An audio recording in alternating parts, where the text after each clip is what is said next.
Assalamualaikum warahmatullahi wabarakatuh.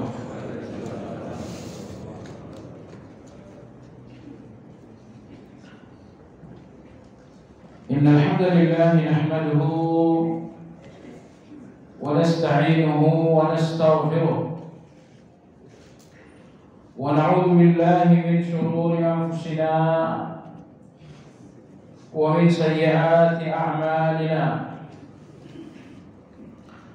من يهد الله فلا مضل له ومن يضلل فلا هادي له وأشهد أن لا إله إلا الله وحده لا شريك له وأشهد أن محمدا عبده ورسوله لا نبي بعده. اللهم صل وسلم على محمد وعلى آله وأصحابه ومن اتبعهم بإحسان إلى يوم الدين.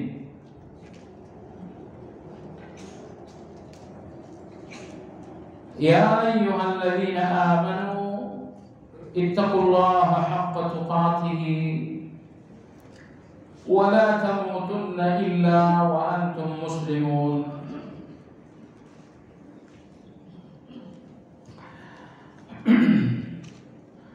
Kaum muslimin wal muslimat rahimakumullah.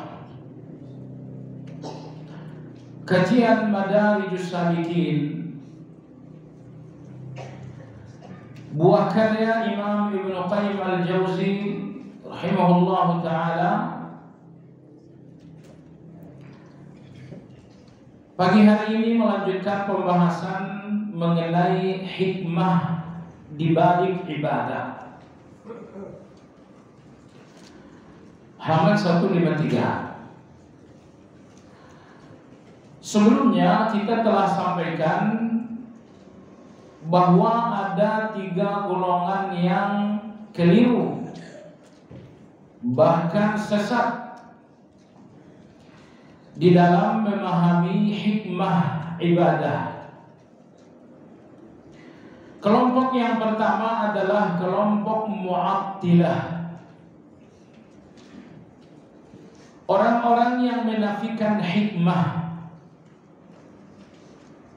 Jadi Mu'attilah ini tidak cuma menafikan nama dan sifat Allah, mereka juga menafikan hikmah Allah. Mereka katakan Allah tidak punya nama, Allah pun tidak punya sifat, Allah pun tidak memiliki hikmah di balik segala aturan. Kelompok ini adalah kelompok Mu'attilah. Mu'attilah artinya mengingkari.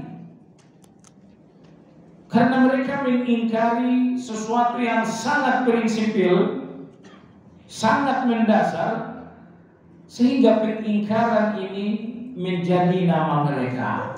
Mereka dinamakan kelompok Mu'attilah. Apa kata kelompok ini? Kelompok ini mengatakan tidak ada hikmah di balik semua ibadah. Jadi ibadah itu kita jalankan hanya karena perintah Allah, hanya karena ibadah-ibadah ini kehendak Allah. Allah berkehendak kita puasa, lalu Allah menyuruh kita puasa, maka kita berpuasa karena perintah Allah dan kehendak Allah. Ini pandangan yang pertama. Mengulang saja. Pandangan yang kedua datang dari orang-orang Qadariyah. Ahli bid'ah yang muncul di akhir masa sahabat-sahabat junior ini mengatakan bahwa hikmah ibadah adalah untuk mendapatkan nikmat dunia dan akhirat. Jadi mereka tegas mengatakan Allah itu memiliki jualan. Allah menjual sejumlah kenikmatan-kenikmatan dunia dan akhirat. Dan seorang hamba harus membeli jualan Allah itu, dan harga yang mesti dibayarkan untuk setiap keinginan hamba atas jualan Allah adalah ibadah. Mereka mengatakan hikmah ibadah adalah harga untuk sejumlah kenikmatan dunia dan akhirat. Jadi coba Anda lihat, ibadah itu bukan tujuan. Yang menjadi tujuan adalah bahwa dia harga untuk mendapatkan kenikmatan. Ini pandangan sesat yang kedua. Pandangan sesat yang ketiga datang dari kaum tasawuf falsafi. Orang-orang yang bertasawuf dengan falsafah,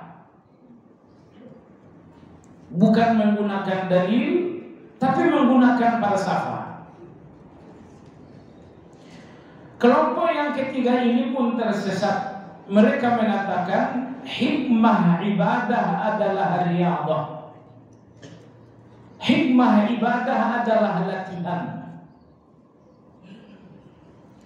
Latihan untuk mencintai Allah.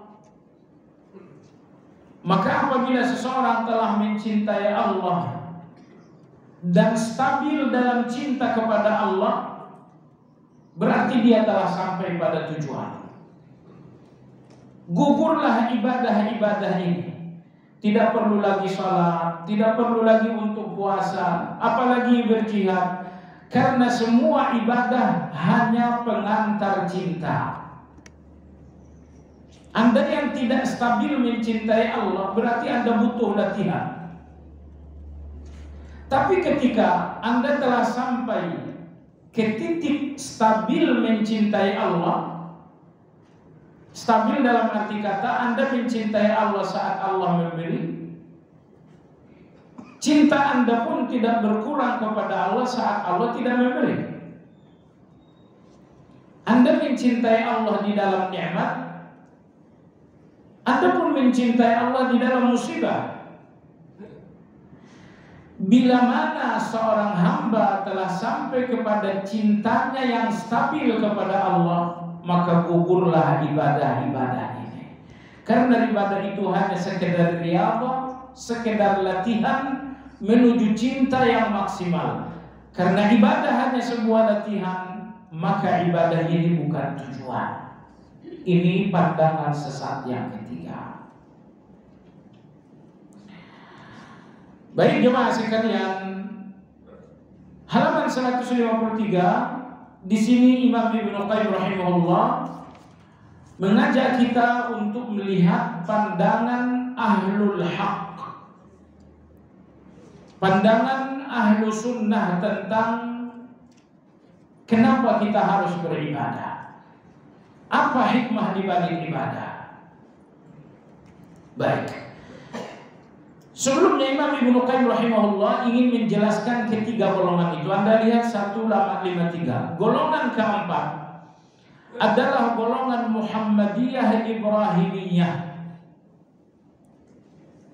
Kita dinamakan golongan Muhammadiyah bukan Muhammadiyah Indonesia, tapi Muhammadiyah yang dimaksud adalah pengikut Muhammad sallallahu alaihi wasallam.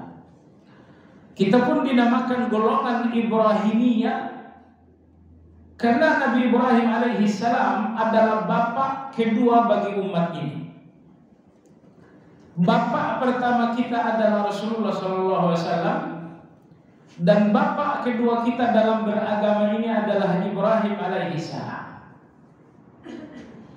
Ini istilah bapak seperti ini syar'i atau ilmi atau buat-buatan, itu syar'i. Walaupun Anda dengar kali ini, tapi itu syar'i. Imam Ibnu Qayyim menjelaskan ini dalam kitab Babul Hijratain. Beliau mengatakan tidak selamat seseorang hanya dengan seorang bapak biologis, sampai ia memiliki bapak ruhiyah, yaitu Rasulullah sallallahu alaihi wasallam. Dalam surat Al-Ahzab Allah Subhanahu wa taala berfirman, "An-nabiyyu aula bil mu'minina min anfusihim wa azwajuhu ummahatuhum." Beliau Nabi sallallahu alaihi wasallam lebih utama bagi orang yang beriman melebihi diri mereka sendiri, dan istri beliau adalah bunda-bunda bagi orang yang beriman. Jadi kalau istri beliau adalah bunda kita berdasarkan ayat dalam surat Al-Ahzab, suaminya bunda tentu bapak kita. Maka Nabi Shallallahu Alaihi Wasallam adalah bapak pertama dan Ibrahim alaihissalam adalah bapak kedua. Beliau bapak kedua, makanya dalam salat kesempurnaan salawat kepada Nabi Sallallahu Alaihi Wasallam apabila Anda sambungkan dengan salawat Ibrahimiyah, kama sallaita ala Ibrahim. Dan Nabi Sallallahu Alaihi Wasallam bersabda, sewaktu aku dalam perjalanan Mi'raj, aku bertemu dengan Ibrahim alaihissalam. Ibrahim bertanya kepada Jibril yang menemani aku. Ibrahim berkata, wahai Jibril, siapa bersamamu? Jibril menjawab, inilah Muhammad cucumu. Lalu Nabi Ibrahim alaihissalam berkata, wahai Muhammad, aqri ummataka minni salam. Wahai Muhammad, sampaikanlah umatmu salam dari aku. Allahu Akbar. Muhammad, aku titipkan salam melalui engkau kepada seluruh umatmu. Maka Anda disyariatkan bacakan salawat Ibrahimiyah. Rasulullah bertemu dengan nabi-nabi pada malam Mi'raj, tapi tidak ada yang titip salam kecuali Nabi Ibrahim alaihissalam. Maka Anda bacakan Allahumma salli ala Muhammad wa ala ali Muhammad kama sallaita ala Ibrahim. Nabi Ibrahim berkata, wahai Muhammad, aku titipkan melalui engkau salam kepada umatmu, dan kabarkan kepada umatmu annal jannata thayyibatut turbah. Sampaikan kepada umatmu bahwa tanah surga adalah tanah yang sangat indah. Wa anna gharasaha, dan tanaman-tanaman surga adalah la haula wala quwwata illa billah. Insyaallah Anda ke surga. Istana Anda tentu berada di taman yang sangat indah, tapi antara satu istana lain itu berbeda. Istana dengan tanaman paling rimbun, paling indah, paling banyak adalah istana orang yang menanam tanaman-tanaman itu. Apa tanamannya? La haula wala quwwata illa billah. Jadi maka banyak-banyaklah mengucapkan la haula wala quwwata illa billah. Ada 3 redaksi la haula wala quwwata illa billah. Redaksi yang pertama, la haula wala quwwata illa billah. Redaksi yang kedua, la haula wala quwwata illa billahil aliyyil azim. Redaksi yang ketiga, la haula wala quwwata illa billahil azizil hakim. Nah, ini 3. La haula wala quwwata illa billah. Yang kedua, la haula wala quwwata illa billah al-aliyyil azim. Yang kedua ini riwayat Abu Hurairah radhiyallahu anhu. Dan yang ketiga riwayat Anas oleh Imam Muslim. Seorang Badui menjumpai Nabi sallallahu alaihi wasallam, ya Rasulullah, allimni kalimah. Ya Rasulullah, ajarkan aku zikir. Kata Nabi sallallahu alaihi wasallam, katakanlah Allahu akbar kabira walhamdulillahi katsira wa subhanallahi rabbil alamin La haula wa la quwwata illa billahil azizil hakim. Subhanallah walhamdulillah wa la ilaha illallah wallahu akbar. Ini 3 redaksi la haula wa la quwwata illa billah. Kembali kepada Ibrahimiyah. Maka kita dinamakan millah Ibrahimiyah antara lain itu. Hal kedua, kenapa kita dinamakan pengikut Ibrahimiyah? Karena salah satu doa iftitah Anda adalah ikrar Nabi Ibrahim. Dalam surat Al-An'am, ketika Nabi Ibrahim telah membatalkan penuhanan kaum Persia terhadap bintang-bintang, mereka menuhankan bintang, menuhankan bulan, menuhankan matahari. Setelah Nabi Ibrahim membatalkan ini satu persatu, beliau mengatakan, Inni wajjahtu wajhiya lilladzi fatara as-samawati wal ardh, sampai akhir. Ya. Dan bukankah ini yang menjadi iftitah Anda dalam salat? Ini 2 kali dalam Al-Quran, bagian awal Al-An'am, yang kedua adalah bagian akhir dari Al-An'am itu. Ya. Falamma ra'a asy-syamsa bazighatan qala hadza rabbi hadza akbar, falamma afalat qala ya qaumi inni bari'um mimma tusyrikun, inni wajjahtu wajhiya lilladzi fatara as-samawati wal ardh, sampai akhir. Ini yang menjadi ikrar Nabi Ibrahim di depan umatnya. Dan ikrar Nabi Ibrahim ini ternyata disyariatkan pula untuk Anda dalam doa iftitah. Maka dalam doa iftitah Anda katakan wajjahtu wajhiya lilladzi fatara as-samawati wal ardh. Sambungnya hanifan, sambungnya musliman, sambungnya wa ma ana minal musyrikin. Inna salati wa nusuki wa mahyaya wa mamati lillahi rabbil alamin la syarika lahu wa bidzalika umirtu wa ana minal muslimin. Dalam Al-An'am wa ana awwalul muslimin. Ini semuanya ucapan Nabi Ibrahim alaihi salam yang kemudian diajarkan Rasulullah SAW kepada Anda. Sayangnya kita tidak banyak faham makna dari wajjahtu ini. Wajjahtu wajhiya lilladzi fatara as-samawati wal ardh. Aku hadapkan wajahku kepada pencipta langit dan bumi. Ada 2 golongan. Golongan pertama adalah orang-orang yang memalingkan wajah dari Allah. Allah memerintahkan mereka, mereka memalingkan wajah. Allah melarang mereka, mereka memalingkan wajah. Mereka orang-orang kafir. Maka Anda pun dalam salat sampaikan ikrar sampai mati di depan Allah, wajjahtu wajhiya lilladzi fatara as-samawati wal ardh. Aku hadapkan wajahku kepada Dia pencipta langit dan bumi. Aku hadapkan wajah kepada Allah dalam 3 hal. Yang pertama, aku hadapkan wajah kepada Allah di setiap perintahnya.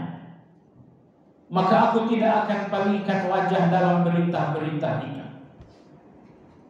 Yang kedua, aku hadapkan wajah kepada Allah di setiap larangan-larangannya. Maka aku tidak akan berpalingkan wajah dari apapun larangan Allah Subhanahu wa ta'ala. Ini nomor 1, nomor 2. Nomor 1 dan nomor 2 ini dinamakan menghadapkan wajah kepada uluhiyah. Nomor 3,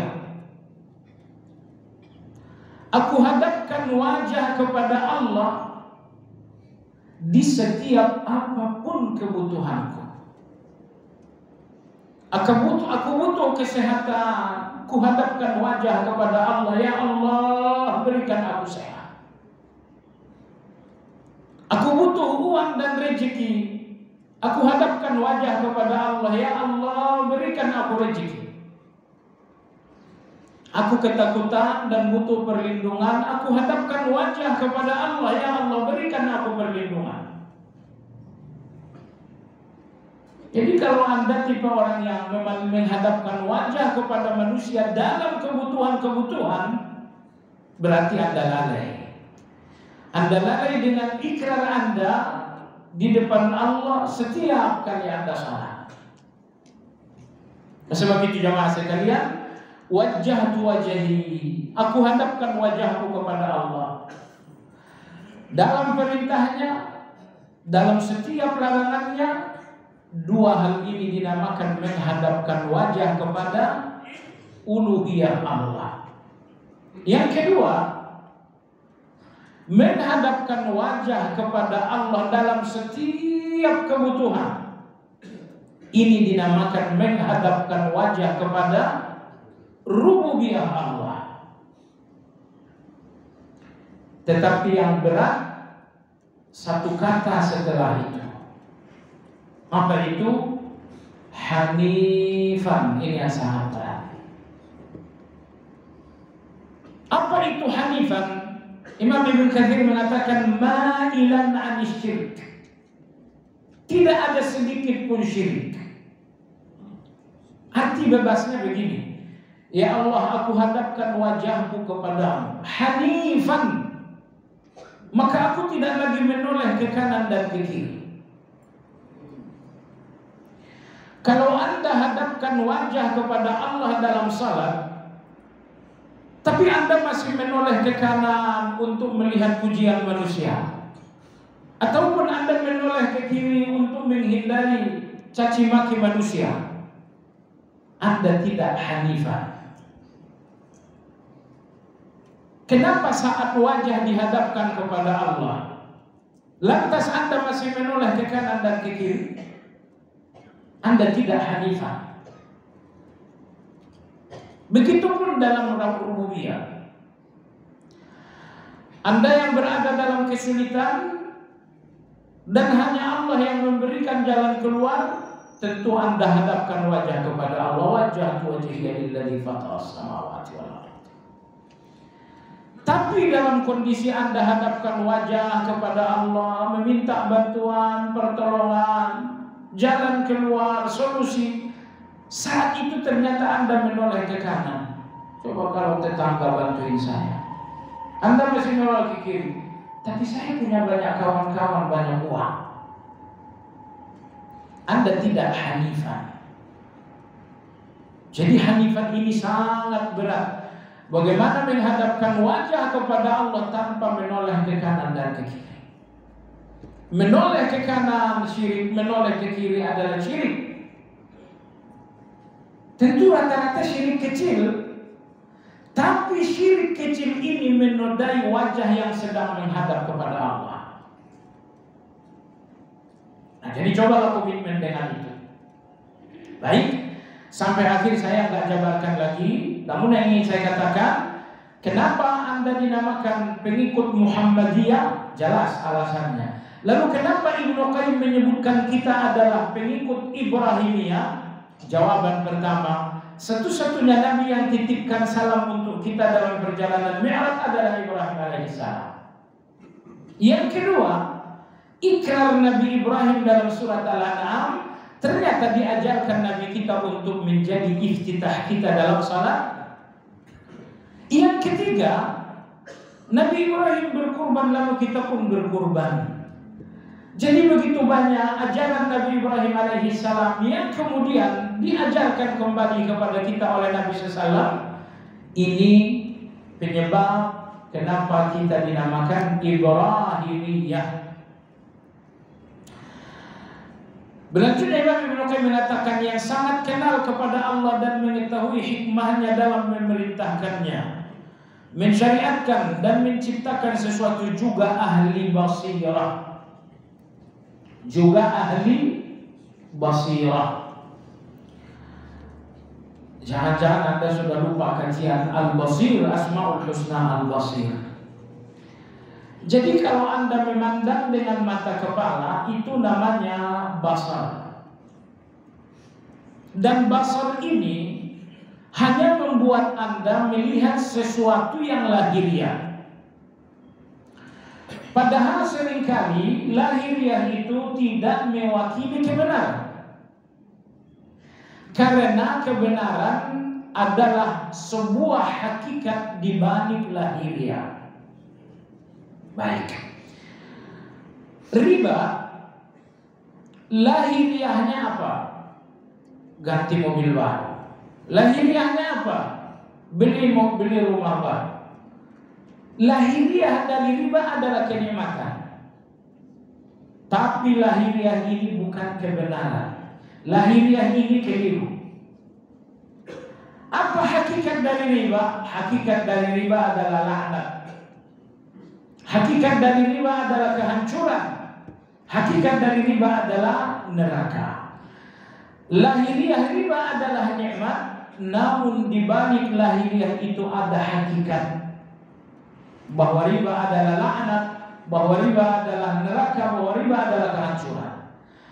Kalau Anda hanya melihat lahiriah, itu namanya basar. Tapi kalau Anda melihat hakikat di balik lahiriah, itu namanya basirah. Baik. Contoh berikut, saya yakin Anda telah berkenan, tapi bagaimanapun untuk mendapatkan pemahaman. Zina lahiriahnya adalah nikmat. Anda nikmati seorang perempuan dan gak ada tanggung jawab apa-apa. Bukan Anda. Mereka nikmati perempuan tanpa tanggung jawab. Jadi lahiriah dari nikmat dari zina adalah nikmat. Tapi apa hakikat dari zina? Hakikat dari zina maksiat, neraka, jauh rezeki, ketakutan dan kegelisahan. Itu hakikat dari zina. Tidak ada orang berzina lalu kemudian puas. Orang berzina semuanya menyesal, gelisah. Baik. Kalau Anda melihat zina dengan basar, Anda melihat kenikmatan. Tapi kalau Anda melihat zina dengan basirah, yang Anda lihat adalah neraka, gelisah, sengsara, keluarga hancur, dan selanjutnya. Jadi oleh sebab itu, semua orang yang memandang dengan basar pasti tertipu. Namun semua orang yang memandang dengan basirah, merekalah yang tidak akan tertipu. Korupsi, coba Anda lihat dengan basar, Anda akan melihat kenikmatan. Tapi Anda tertipu dengan basar itu, karena yang akan menjadi kenyataan adalah hakikat. Namun hakikat ini tidak nampak dengan basar, hanya nampak dengan basirah. Nanti akan ada pembahasan yang lebih tajam tentang basirah ini. Imam Ibnu Qayyim mengatakan, basirah nurun yaqdhifuhu Allahu fi qalbi 'abdin yara bihi haqiqatal ma'muri wal manhi. Basirah itu cahaya yang Allah letakkan dalam hati, sehingga dengan cahaya itu hati melihat hakikat di balik setiap perintah dan larangan. Salat ini lahiriahnya seperti Anda lihat, membaca dan bergerak. Tapi hakikat di balik salat, Anda membutuhkan, hati Anda butuh cahaya agar hati itu bisa melihat hakikat. Baik jemaah sekalian, kapan seseorang dinamakan ahli basirah? Jawabannya kalau ia bertakwa. Oleh sebab itu coba dengar, dalam Al-Quran 41 kali Allah berfirman, wallahu basirum bima ta'malun. Wallahu bima ta'maluna basir. 41 kali. Sebanyak 4 kali Allah berfirman, basirum bima ta'malun. Jadi amal basir. Kemudian Allah tegaskan, wattaqullaha wa'lamu anna Allaha basirum bima ta'malun. Bertakwalah karena Allah basir terhadap perbuatan kalian. Ibnu Qayyim berkata, Allah perintahkan takwa, lalu Allah menyebutkan basir karena ahlul basirah adalah orang-orang yang bertakwa. Anda ngaji bolak-balik keluar majelis ta'lim, tapi Anda tidak semakin bertakwa dengan ilmu, Anda tidak akan punya basirah. Anda akan cerdas dengan kajian itu, tapi Anda tidak akan punya basirah. Karena kata Syekhul Islam Ibnu Taimiyah, ada orang yang zakat tapi tidak zakat. Ada orang yang cerdas tapi mereka tidak bersih. Maka oleh sebab itu sekali lagi saya tegaskan, bolak-balik Anda keluar majelis ta'lim, perpustakaan Anda pun penuh dengan buku-buku ilmiah. Semuanya ini hanya menghasilkan kecerdasan. Adapun ketakwaan, ketika ilmu-ilmu ini semuanya menjadi amal, itu namanya takwa. Dan kalau Anda telah bertakwa, saat itulah terbuka pandangan basirah. Baik, jadi Syekhul Islam Imam Ibnu Qayyim mengatakan, orang-orang yang mengikuti jalan Muhammadiyah, orang-orang yang mengikuti jalan Ibrahimiyah, mereka adalah ahlul basirah. Hanya merekalah yang mengetahui hikmah dari ibadah, yaitu ahlul basirah dari pengikut Muhammadiyah dan Ibrahimiyah. Lanjut alinea kedua, ketiga golongan terdahulu terhalang oleh syubhat yang batil dan landasan yang rusak. 3 golongan, pertama Mu'attilah, kedua Qadariyah, Qadariyah ini Mu'tazilah, yang ketiga adalah tasawuf falsafi. Ketiga golongan ini terhalang untuk melihat hikmah yang sesungguhnya dalam ibadah. Kenapa mereka terhalang? Jawabannya karena syubhat. Apa itu syubhat? Syubhat itu kesalahan yang dianggap kebenaran. Kesalahan yang dianggap kesalahan itu bukan syubhat. Syubhat itu kesalahan tapi terasa kebenaran. Nah, orang-orang Mu'attilah, mereka memahami dalil dengan otak.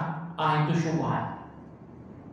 Orang-orang Qadariyah, mereka memahami dalil dengan logika. Orang-orang tasawuf memahami dalil dengan falsafah. Ini semuanya adalah syubhat. Salah tapi terasa benar. Kenapa terasa benar? Karena falsafah yang salah itu salah digunakan untuk faham dalil yang benar. Bercampurlah kebatilan falsafah dengan dalil yang benar, makanya menjadi syubhat. Kenapa falsafat itu salah? Tidak menggunakan dalil, memahami dalil, maka hasilnya adalah syubhat. Maka hati-hatilah dengan pandangan yang salah namun terasa kebenaran. Orang seperti ini tidak akan taubat. Dia salah tapi tidak merasa benar. Baik, kita lanjutkan. Alinea berikutnya di bawah. Ketahuilah bahwa rahasia, tujuan dan hikmah ubudiyah, ubudiyah artinya ubudiyah ibadah, hanya diketahui oleh orang yang mengenal sifat Rabb Azza wa Jalla dan tidak mengabaikannya. Ini nomor 1. Di sini Imam Ibnu Qayyim belum menjelaskan apa hikmah ibadah.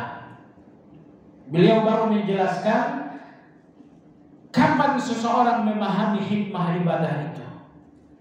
Beliau katakan modal untuk seseorang mengetahui hikmah ibadah adalah memahami sifat-sifat dan asmaul husna. Ya, jadi modal agar semua orang memahami hikmah ibadah, bahwa dia memahami asmaul husna dan sifat-sifat Allah. Orang Mu'attilah, mereka tidak percaya nama dan sifat Allah, maka mereka tidak mengerti hikmah ibadah. Orang-orang Qadariyah, mereka mengimani nama dan sifat Allah, tapi semuanya ditakwil. Karena Qadariyah ini nama lain dari Mu'tazilah. Mereka mengimani nama Allah tapi tidak mengimani sifat Allah. Akhirnya mereka pun tidak memahami hikmah ibadah. Bagaimana dengan kaum filsafah dari tasawuf ini? Tasawuf falsafi, mereka yang selalu menggunakan takwil terhadap asma wa sifat, maka mereka pun tidak paham hikmah ibadah. Golongan pertama Mu'attilah, kenapa enggak ngerti hikmah ibadah? Karena Mu'attilah ini tidak percaya nama dan sifat Allah. Qadariyah alias Mu'tazilah, kenapa mereka gagal paham tentang hikmah ibadah? Karena mereka hanya mengimani nama Allah dan tidak mengimani sifat Allah. Qadariyah mengatakan Ar-Rahman nama Allah, tapi apakah kasih sayang sifat Allah? Kata mereka enggak. Ar-Razzaq nama Allah, tapi apakah Allah maha memberi rezeki? Kata mereka tidak.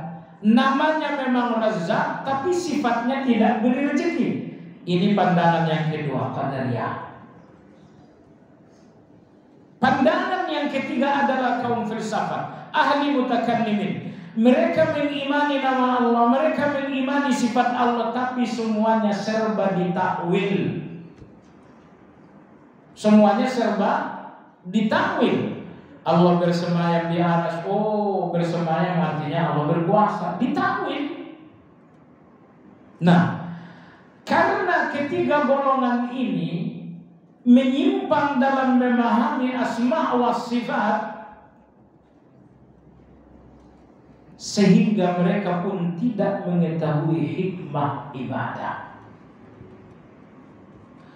Karena jemaah sekalian, agar Anda tahu hikmah ibadah, Anda harus tahu siapa yang diibadahi dulu. Kalau Anda tahu siapa yang Anda ibadahi, Anda pun akan tahu kenapa dan apa hikmah ibadah. Dan untuk mengenali siapa yang Anda ibadahi, Anda hanya membutuhkan ada satu ilmu, yaitu asmaul husna dan sifat Allah. Orang yang nggak mengenali, nggak memahami asmaul husna dan sifat Allah, mereka bingung dengan ibadah ini. Kenapa ibadah? Kenapa berdoa? Kenapa tawakal? Kenapa bertaubat? Kenapa tawadhu? Mereka bingung dengan semua ibadah. Coba saya kasih tahu jamaah sekalian. Ibadah taubat, kenapa Anda bertaubat? Ya, karena Allah Al-Ghafur. Karena Allah Al-Afu Maha Pemaaf. Karena Allah At-Tawwab Maha menerima taubat. Kalau Anda tidak faham asmaul husna ini, Anda bingung kenapa saya bertaubat. Tapi pertanyaan, kenapa saya harus taubat? Terjawab dengan asmaul husna. Karena Allah Ghafur, karena Allah Tawwab, karena Allah dan lain-lain. Baik. Di antara ibadah dalam Islam tawadhu, rendah hati. Kenapa Anda harus rendah hati? Karena Allah Al-Ali, hanya Dia yang maha tinggi. Karena Allah Al-Kabir, hanya Dia yang maha besar. Karena Allah Al-Qawi, Dia yang maha kuat. Maka saya harus merendah. Jadi oleh sebab itu Imam Ibnu Qayyim di sini memberikan pengantar yang sangat bagus. Tidak mungkin siapapun memahami hikmah ibadah kalau tidak mengenali siapa yang diibadahi. Tapi kalau Anda mengenali siapa yang diibadahi, maka Anda pun akan paham kenapa harus beribadah.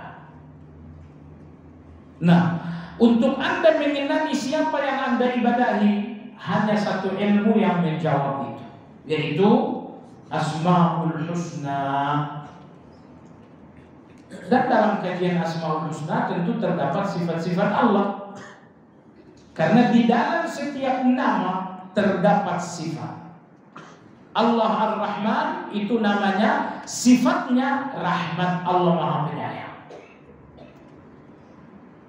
Baik jemaah sekalian, jadi kajian Asmaul Husna itu memang sangat penting. Itu memang dasar dari segala ilmu dalam Islam. Baik. Jadi Imam Ibnu Qayyim rahimahullah mengatakan hikmah ubudiyah atau ibadah hanya dipahami oleh orang-orang yang mengenali nama-nama dan sifat Allah. Kenapa ibadah? Ini hikmah. Jawabannya, siapa yang Anda ibadahi? Kenali siapa yang Anda ibadahi? Itu asma wa sifat. Niscaya Anda akan tahu jawaban kenapa harus beribadah.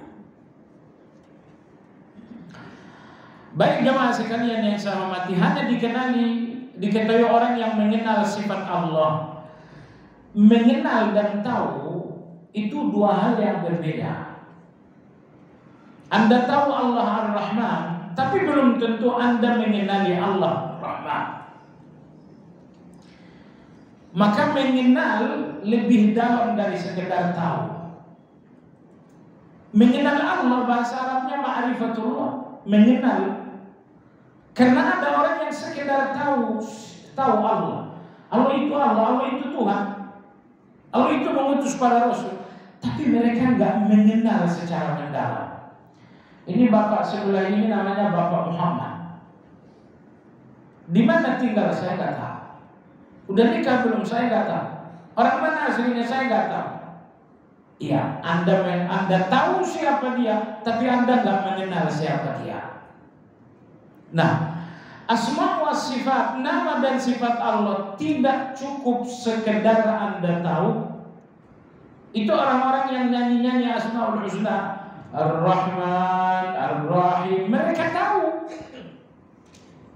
Tapi karena nggak paham, mereka tidak mengenal.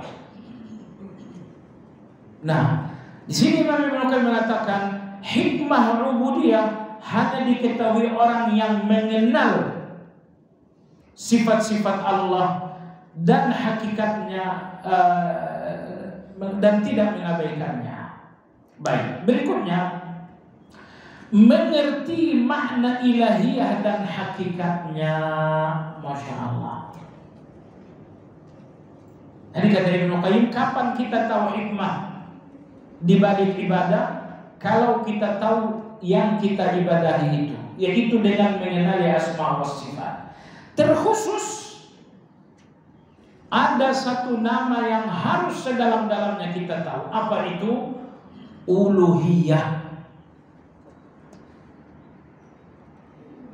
Dalam kajian Asmaul Husna, di antara nama Allah adalah Al-Ilah. Al-Ilah itu adalah uluhiyah. Uluhiyah itu pula yang menjadi makna kata Allah. Apa arti Allah? Allah artinya uluhiyah. Baik. Anda tidak mungkin menjadi seorang muslim sebelum Anda ikrarkan uluhiyah. La ilaha itu uluhiyah. Illallah, Allah itu pun artinya uluhiyah. Jadi kalau Anda cuma mengikrarkan rububiyah, Anda tidak dinamakan orang beriman. Karena keimanan itu ketika uluhiyah ini telah Anda ikrarkan. Namun Anda mengikrarkan uluhiyah dengan tauhid. Baik. Uluhiyah, apa arti uluhiyah? Uluhiyah artinya adalah ubudiyah. Maka Allah, arti Allah adalah uluhiyah, yang maha diibadahi. Allah, arti Allah adalah yang maha diibadahi. Kalau begitu, kenapa Anda harus ibadah? Karena ibadah ini adalah arti dari kata Allah. Karena ibadah ini adalah makna dari kata ilah. Karena ibadah dengan segala bentuknya adalah arti dari makna Allah.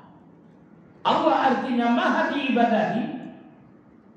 Karena arti dari Allah adalah uluhiyah alias ubudiyah alias ibadah, maka Anda beribadah. Maka nanti akan ada penjelasan yang sangat indah Imam Ibnu Qayyim. Allah itu uluhiyah, maha diibadahi. Hamba itu adalah ibadah, beribadah. Imam Ibnu Qayyim mengatakan, tidak terpisah antara sifat dan yang disifati. Maka tidak terpisah pula antara uluhiyah dengan ibadah. Ya, tidak terpisah antara pandangan dan yang dipandang, antara sifat dan yang disifati. Maka tidak terpisah pula antara uluhiyah dengan ibadah. Ya, mungkinkah Anda pisahkan antara sifat dan yang disifati? Misalnya, ini botol tutupnya kuning, tapi kuning ini adanya ditutup. Bisakah Anda katakan, saya ingin kuning tapi tidak ada bendanya, tidak ada sifat tanpa ada yang disifati?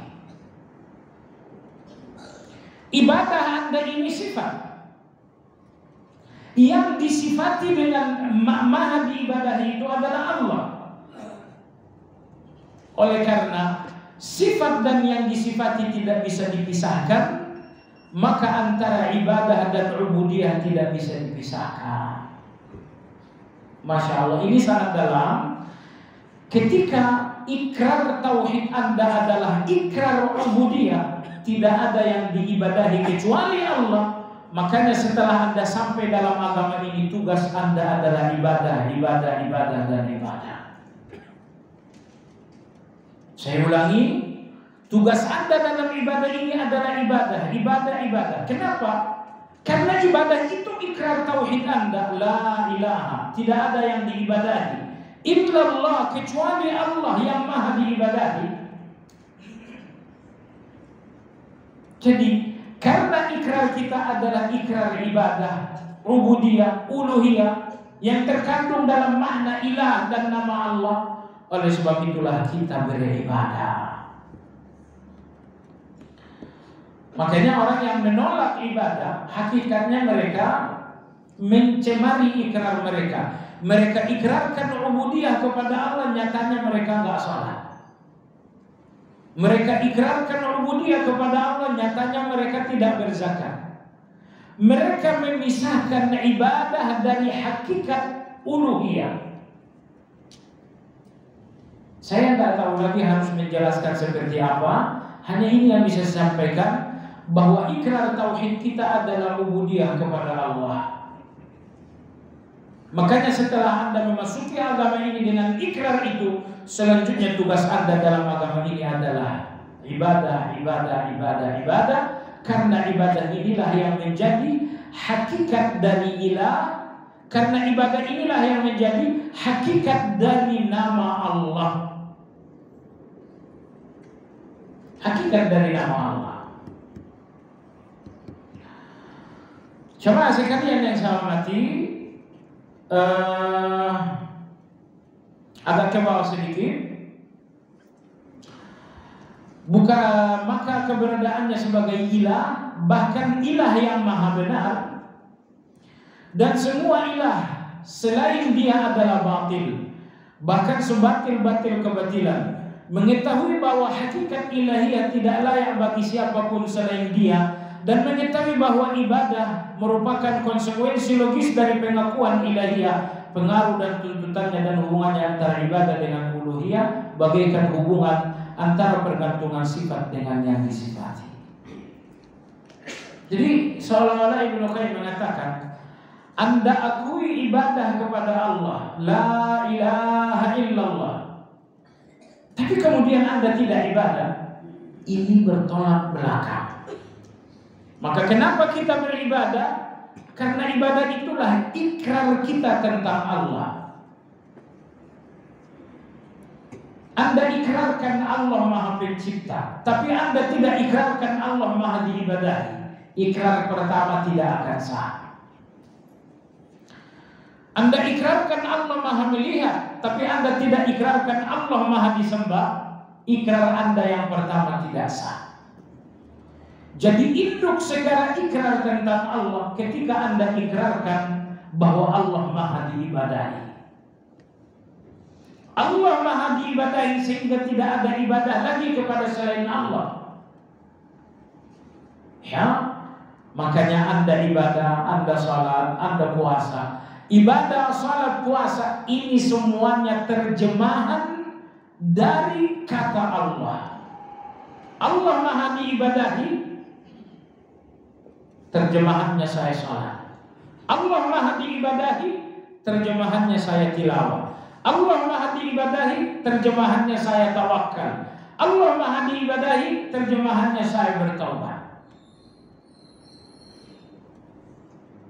Jadi antara sifat dan yang disifati tidak terpisah, antara yang diibadahi dengan ibadah tidak boleh terpisah. Jemaah sekalian, Allah Maha mengampun. Konsekuensinya apa? Anda bertaubat. Karena antara ghafur dengan taubat tidak bisa dipisah. Betul tidak? Iya.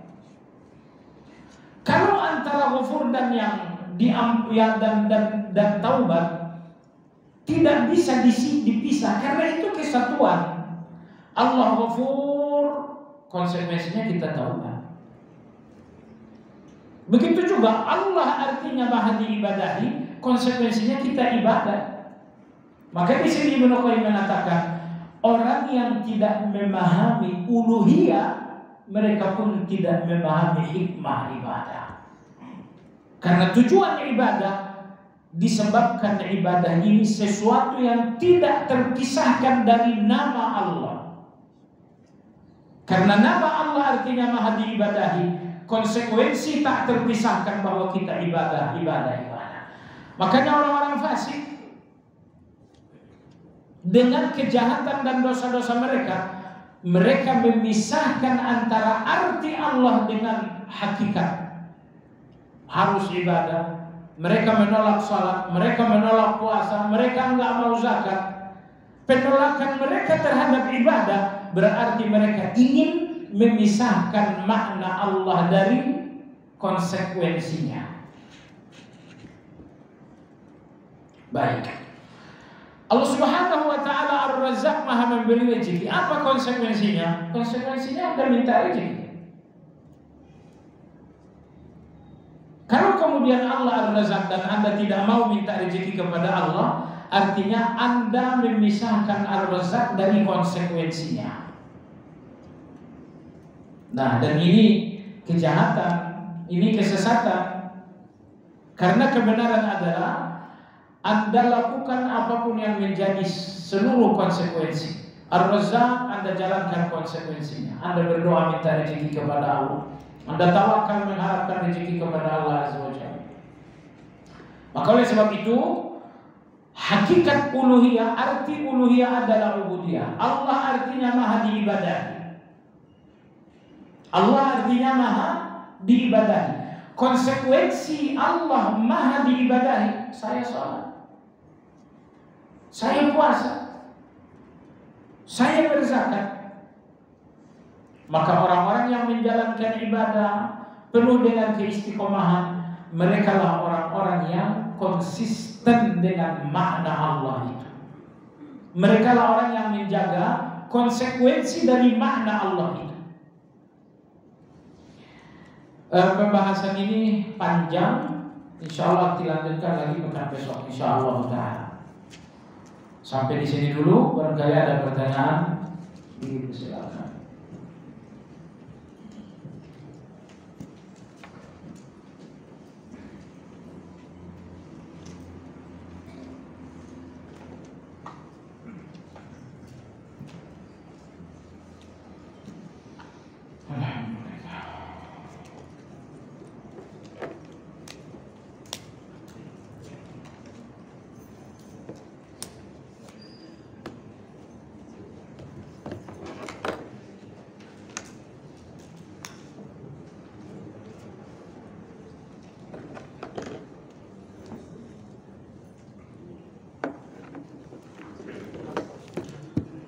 Astagfirullah.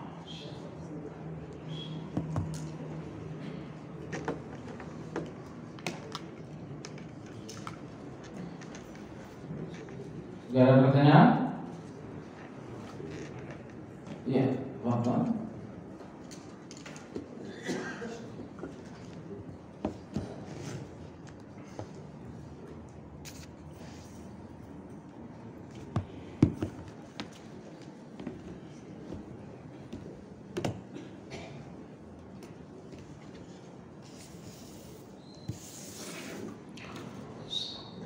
Tadi disebutkan Allah bersemayam di atas arsy. Apa yang dimaksud istawa seperti ini? Istawa artinya di atas atau menetap.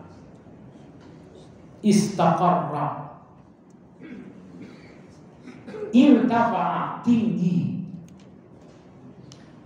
Nah, tetangga-tetangga kita menolak Allah bersemayam di atas arsy karena mereka menganggap berarti bertempat.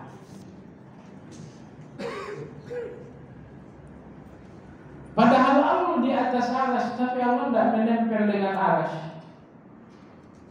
Dan atas tidak menunjukkan tempat. Saya katakan langit itu di atas bumi. Anda setuju? Apakah langit bertempat di bumi? Tidak. Langit di atas bumi dan itu nggak menunjukkan tempat. Tapi kawan-kawan mengatakan Allah di atas arsy berarti Allah bertempat. Kata berarti itulah yang salah. Karena Allah di atas arsy adalah sifat bukan tempat. Ya, Allah bersemayam di atas arsy, istiwa di atas arsy. Istiwa artinya adalah irtafa'a, di atas arsy. Menetap di atas arsy, istaqarra. Menetap. Di mana Allah sebelum arsy? Saya tahu Allah di atas arsy karena Allah ngasih tahu. Dan Allah nggak ngasih tahu di mana Allah sebelum ada arsy, maka saya pun tidak tahu. Jangan Anda cari tahu yang tak dikasih tahu. Kalau gitu di mana Allah sebelum arsy? Allah nggak ngasih tahu. Jadi saya nggak tahu dan nggak perlu dicari tahu. Tapi Anda terus mencari tahu. Itu namanya takalluf. Tapi ketika Allah di atas arsy Allah kasih tahu, maka saya tahu. Dan saya berhenti pada sebatas apa yang saya tahu. Iya, selama ini ibadah saya dibarengi dengan asma wa sifat, dengan pertanyaannya apakah ibadah saya selama ini sia-sia? Ya, mana ada yang sia-sia? Ya salam. Asmaul husna asy-syakur, Allah Maha berterima kasih. Asmaul husna asy-syakur berarti tidak ada ibadah hamba yang diabaikan oleh Allah. Kenapa? Karena Allah Maha berterima kasih. Anda tahu seperti apa terima kasih Allah atas ibadah Anda? Kalau Anda ingin tahu seperti apa syakur, terima kasih Allah atas hamba yang berbuat baik, Allah berfirman dalam Al-Quran, Allah berfirman, فَمَنْ يَعْمَلْ مِثْقَالَ ذَرَّةٍ خَيْرًا يَرَهُ.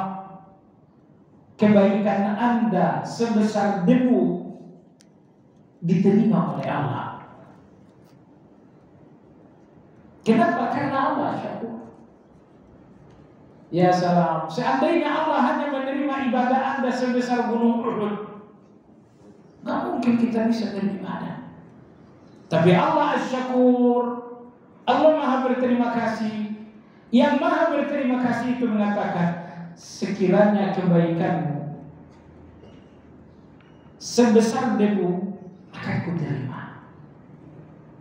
Syekh Sa'di rahimahullah menafsirkan asy-syakur, Allah Maha berterima kasih. Kata dia, yaqbalu qalilan min at-ta'at wa yunammih wa ya'fu katsiran min az-zallat wa yaghfir. Allah Maha berterima kasih artinya Allah terima kebaikan meski sebesar debu, lalu Allah melipat gandakannya. Lalu Allah melipat gandakannya. Sebab itu jemaah sekalian, Anda gak boleh putus asa. Selama ini Anda sholat, saya gak merasakan Asmaul Husna dan ibadah yang sangat dekat dengan Al-Basir. Apa tadi arti Al-Basir? Allah Maha melihat adalah sholat.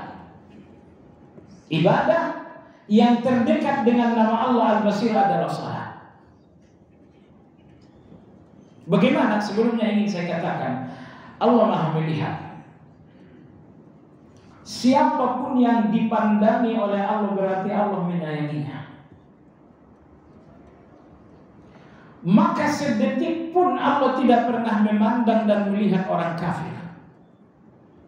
Ini orang kafir, jabatannya tinggi, kendaraannya mewah, hartanya di mana-mana. Sedetik pun Allah nggak pernah melihat orang kafir.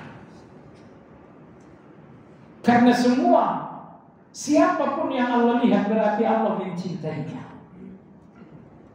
Imam Ibn Abdul Malik, seorang tabi'in, beliau mengatakan, sekiranya sekejap saja Allah melihat kepada neraka, Allah pasti mengampuni semua penghuninya dan memadamkan neraka. Karena Allah tidak pernah melihat kecuali dengan cinta. Tapi Allah menetapkan tidak akan melihat penghuni neraka. Alhamdulillah kita orang-orang beriman. Allah selalu memandang, dan pandangan Allah adalah pandangan kasih sayang. Sayangnya ada beberapa orang Allah tidak mau memandang mereka. Siapa itu? Banyak. Salah satunya adalah seseorang yang berjualan dengan sumpah palsu. Allah tidak mau melihatnya. Baik. Tadi saya katakan pandangan Allah, basir Allah sangat dekat dengan salat. Mana dalilnya? Allah Subhanahu wa taala berfirman, "Wa tawakkal 'alal 'azizir rahim alladzi yaraka hina taqum wa taqallubaka fis sajidin innahu huwas sami'ul 'alim." Tawakkallah kepada Azizur Rahim yang perkasa dan penyayang. Siapa dia? Alladzi yaraka hina taqum. Dia yang selalu memandangimu ketika engkau berdiri. Wa taqallubaka fis sajidin. Dia yang selalu memandangimu ketika engkau bolak-balik sujud. Innahu huwas sami'ul 'alim. Dialah yang maha mendengar dan maha melihat, maha mendengar keadaan. Seandainya ayat ini Anda sadari dalam salat, bahwa Allah berfirman, "Alladzi yaraka hina taqum." Allah memandangimu sewaktu engkau berdiri. Wa taqallubaka fis sajidin. Allah pun memandangimu saat engkau bolak-balik sujud. Seandainya Anda pahami bahwa Allah tidak pernah geserkan pandangannya dari Anda yang sedang berdiri dan berbolak-balik sujud, Anda akan menikmati salat. Anda tidak akan mau bersegera selesai dari salat. Anda ingin berlama-lama dalam salat karena Anda menikmati pandangan Allah untuk Anda saat berdiri. Anda menikmati pandangan Allah ketika Anda bolak-balik dalam sujud. Kalau Anda menikmati pandangan Allah ini, Anda akan berlama-lama dalam salat, berlama-lama dalam salat, berlama-lama dalam salat. Masalahnya kalau salat wajib ini tidak bisa berlama-lama. Salat yang bisa berlama-lama hanya salat malam. Dan salat malam memiliki 4 tingkatan. Saya nggak tahu Anda dan saya di tingkat berapa. Salat malam tingkat paling rendah, orang-orang yang melakukan witir selesai isya. Selesai isya, qabliyah, setelah qabliyah witir. Ini salat malam kelas rendah. Di atas itu salat malam kelas kedua, orang-orang yang witir menjelang tidur. Siap tidur, dia berwudu. Sebelum tubuh letih ini dihempaskan di atas tempat tidur, terlebih dahulu dia beribadah. Witir sebelum. Ini qiyamul lail kelas kedua. Qiyamul lail kelas ketiga, saya yakin antum berada di sini. Kalau 1 dan 2 itu antum dalam keadaan darurat. Tanpa nyebut nama ya. Apa itu yang kelas ketiga? Orang-orang yang tidur jam 4 bangun. Lalu dia sholat sampai masuk waktu subuh. Ini kelas ketiga. Sholat malam kelas paling mahal, paling tinggi, nomor 4. Inilah sholatnya Rasulullah SAW. Ini pula salatnya Daud alaihi salam seperti dikabarkan Nabi kita dalam hadis riwayat Imam Muslim. Apa itu? Rasulullah tidur sampai tengah malam. Lalu beliau melakukan salat sepertiga malam. Setelah itu beliau tidur lagi 1/6 malam. Jadi malam beliau bagi sebanyak 3. Setengah pertama beliau tidur. Sepertiga dari malam. Kalau setengah malam berapa itu? Jam 12. Kalau sepertiga malam berapa jam? Enggak, sepertiga malam itu berapa jam ya? 3 jam, oke. Sepertiga malam, jadi setengah malam beliau tidur, sepertiga malam beliau sholat.